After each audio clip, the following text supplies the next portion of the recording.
Friends, എൻ്റെ വലതുവശത്തായിട്ട് ഇരിക്കുന്നത് IPL 2020 മത്സരങ്ങളിൽ മുൻപ് മുംബൈ ഇന്ത്യൻസിന് വേണ്ടി കളിച്ച സച്ചിൻ തെണ്ടുൽക്കറും എൻ്റെ ഇടതുവശത്തായിട്ട് ഇപ്പോഴും റോയൽ ചാലഞ്ച് ബാംഗ്ലൂരിന് വേണ്ടി കളിക്കുന്ന വിരാട് കോഹ്ലിയുമാണ്.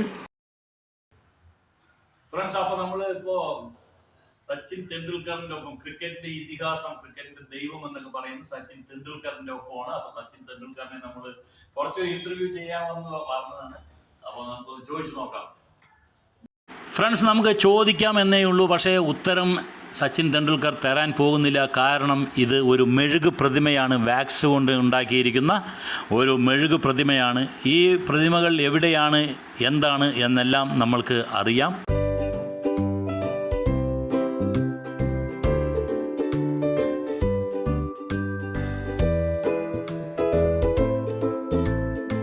ഇങ്ങനെ ഒരു മെഴുക് പ്രതിമകളുള്ള സ്ഥലം എന്ന് പറയുന്നത് നമ്മളുടെ തിരുവനന്തപുരത്തെ പത്മനാഭസ്വാമി ക്ഷേത്രത്തിൻ്റെ മുൻവശത്തായിട്ട് തന്നെ നമ്മൾക്കിത് കാണാൻ കഴിയും. ഇങ്ങനെ ഒരു സംഭവം നമുക്ക് ഉള്ളിലേക്കൊന്ന് കയറി നോക്കാം.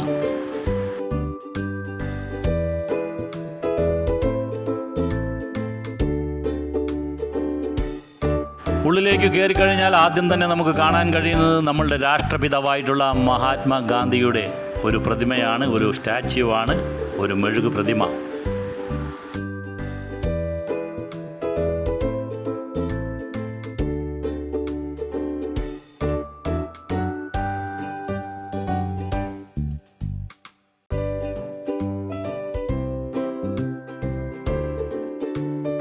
മൺമറഞ്ഞുപോയ നമ്മളുടെ രാഷ്ട്രീയ നേതാക്കന്മാർ അല്ലാതെ വേറെ തലങ്ങളിൽ രാഷ്ട്രീയപരമല്ലാതെ തന്നെ കായികപരവും കലാപരവുമായുള്ള മേഖലകളിൽ കഴിവ് തെളിയിച്ച ഒരുപാട് പേരുടെ ആ ഒരു മെഴുക് പ്രതിമകളാണ് നമുക്ക് കാണാൻ കഴിയുക.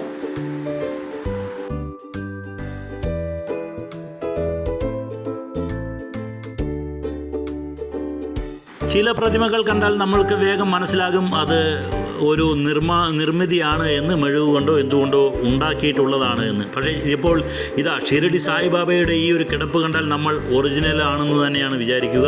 അത്രയ്ക്കും ഒറിജിനാലിറ്റിയാണ്.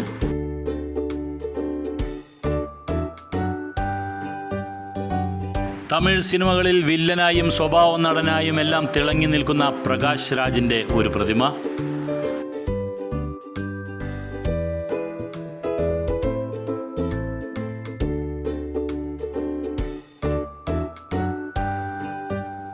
ഇന്ദിരാഗാന്ധി, രാജീവ് ഗാന്ധി തുടങ്ങിയ മൺമറഞ്ഞുപോയ രാഷ്ട്രീയ പ്രമുഖർ.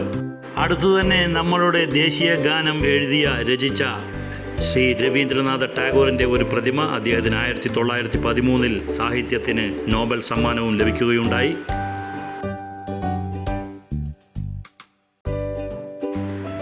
പോപ്പിൻ്റെ, അതേമാതിരി ശ്രീനാരായണ ഗുരുവിൻ്റെ എല്ലാം ഒന്നിനൊന്ന് മെച്ചമായിട്ടുള്ള ജീവൻ തുളുമ്പുന്ന ഒറിജിനലിനെ വെല്ലുന്ന പ്രതിമകൾ തന്നെയാണ്.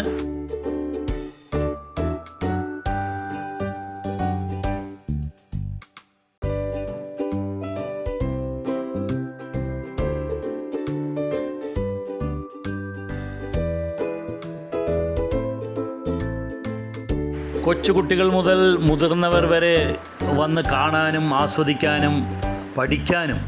ആരൊക്കെയാണ് ഇവരെല്ലാം, ആരാണ്, എന്താണ് എന്നുള്ളത് മുതിർന്നവർക്കും ചെറിയ കുട്ടികളെ കൊണ്ടുവന്ന് അവർക്ക് പഠിപ്പിച്ചു കൊടുക്കാനും എല്ലാം പാകത്തിൽ എല്ലാറ്റിനും ഉതകുന്ന തരത്തിലുള്ള കാര്യങ്ങളാണ്.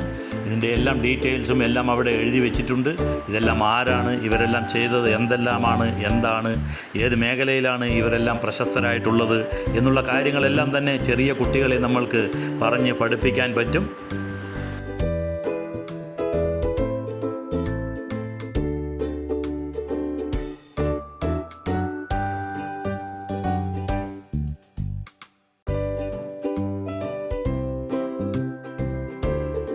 പത്മനാഭസ്വാമി ക്ഷേത്രത്തിൻ്റെ മുന്നിലുള്ള പത്മതീർത്ഥ കുളത്തിൻ്റെ ഒരു സൈഡിലായി തന്നെയാണ് ഈ ഒരു സുനിൽസ് വാക്സ് മ്യൂസിയം ഉള്ളത്.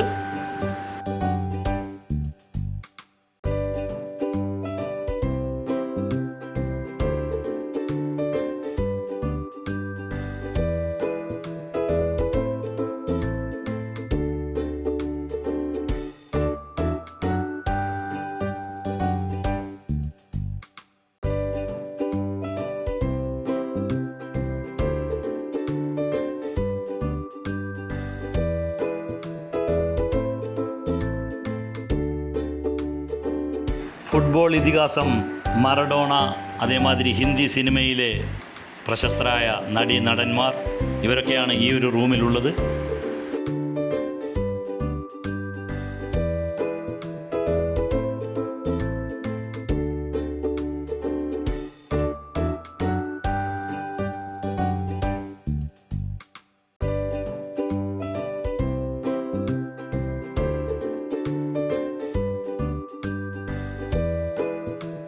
മൺമറഞ്ഞുപോയി വർഷങ്ങളായിട്ടും ഇന്നും ജനഹൃദയങ്ങളിൽ സ്ഥിരപ്രതിഷ്ഠ നേടിയിട്ടുള്ള ഒരു നടനാണ് ജയൻ. അദ്ദേഹത്തെ ഇപ്പോഴത്തെ യുവതലമുറകളും അദ്ദേഹത്തെ അനുകരിക്കാറുണ്ട്. ഒരു ഭാഗത്ത് ഇതാ ലാലേട്ടൻ, മമ്മൂക്ക, അതേമാതിരി എനിക്ക് ഏറ്റവും ഒറിജിനലായിട്ട് തോന്നിയ ഒരു വാക്സ് പ്രതിമ എന്ന് പറയുന്നത് രജനീകാന്തിൻ്റെയാണ്. ആ കബാലിയുടെ ആ ഒരു പ്രതിമ ഏറ്റവും നല്ല ഒറിജിനാലിറ്റി അതിന് തന്നെയാണ്.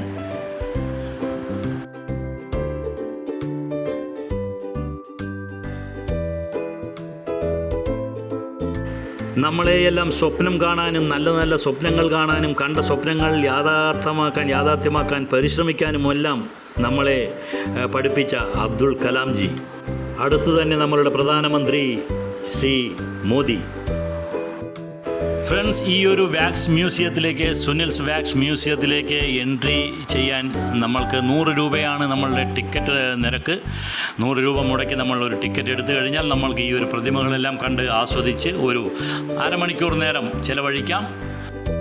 ഫ്രണ്ട്സ്, അപ്പോൾ ഇന്നത്തെ നമ്മളുടെ ഈ ഒരു വീഡിയോ നമ്മളിവിടെ നിർത്തുകയാണ്. നമ്മളുടെ വീഡിയോ നിങ്ങൾക്ക് ഉപകാരപ്പെട്ട് കാണുമെന്ന് വിചാരിക്കുന്നു. നമ്മളുടെ ചാനൽ ആദ്യമായിട്ട് കാണുന്നവർ ഇതൊന്ന് സബ്സ്ക്രൈബ് ചെയ്യുക, എല്ലാവരും ഇതൊന്ന് ലൈക്ക് ചെയ്യുക, എല്ലാവരും ഇതൊന്ന് ഷെയർ ചെയ്ത് മറ്റുള്ളവരിലേക്ക് കൂടെ എത്തിക്കുക. അടുത്ത ഒരു വീഡിയോയുമായിട്ട് വരുന്നതായിരിക്കും. Bye, enjoy.